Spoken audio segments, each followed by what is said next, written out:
Hey guys, Professor Bill, Comic Book University, and Shatterstar, issue number 2.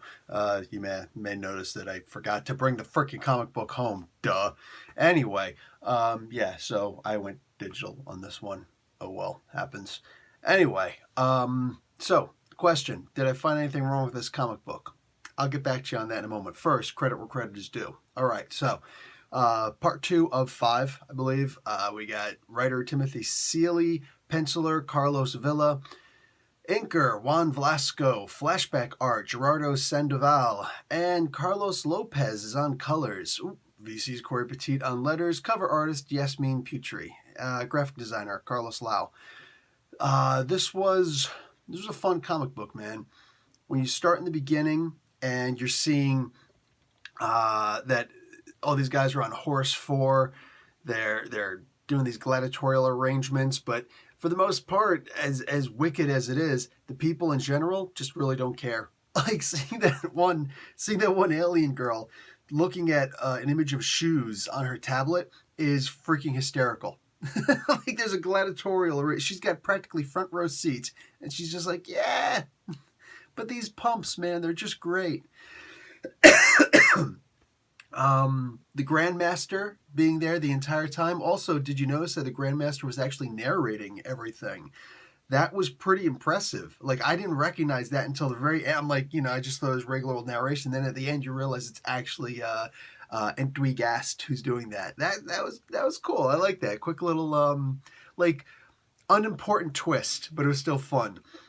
You get to find out a whole lot more about Shatterstar in this. The backup character turns out to be Richter, and I don't know how to put this. I expected to go one way, went a completely different way in this with Richter and Shatterstar. I was a little bit shocked at that. I'm like, wait, what? And there's no way to really undo that. Like, he's going alone. I get it, and a lot of times people say that, no, I can't have you do this. And Richter was great.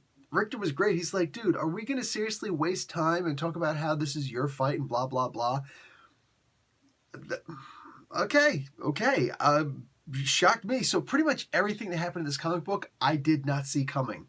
Sometimes it's good to have predictability. Sometimes it's not. In this particular case, the unpredictability of this comic book worked really well. This is real talk, man. As a guy who likes Shatterstar but never fell in love with the character, this might change my mind. So as far as did I like the comic book, did I find anything wrong with the comic book? No. I couldn't find one thing that I disliked in any range scale whatsoever with this comic book. It might just be a perfect issue. Say if this were a one-shot, and we would have had a little tiny bit more resolution and what. Nah, dude, this would be the perfect comic book. This was great. I was engaged. I read, I like to read every word, but I hung on to every single word. I don't think there were any thought boxes in here, but the flashback scenes, the individual narration, I was really careful to make sure that I didn't accidentally read ahead. Like, okay, is it, and it wasn't that big of a deal because the panel layout was great. And it happens this week, happens all the time.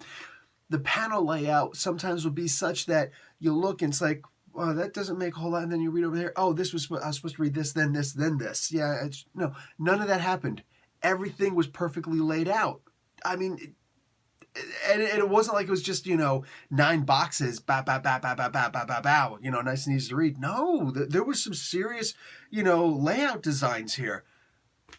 Honestly, man, the art, everything about the art, the writing, the backdrop, the story, the plot itself, damn, anything and everything that I could think about, this was potentially the perfect comic book.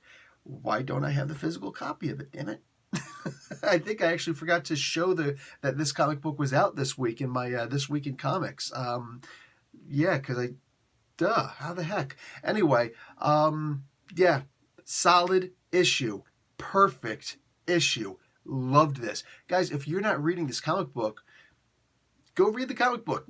It's only issue 2. Go back and correct that mistake. You can wait for the trade paperback. That's fine. But if you know somebody who does buy the individual issues, Go read the issues. They're really good. And the suspense that we're left with, it's not like, oh, crap. Oh, crap. No, it's the perfect amount of suspense where it's not too much and it's not too little. Perfect comic book. I'm impressed. Thoroughly, genuinely impressed. Everybody on this comic book, man, deserves a... Okay, fine. Y'all deserve a golf clap. Good job. Good job. All right. That's it for me, guys. Professor Bill, Comic Book University. Class dismissed.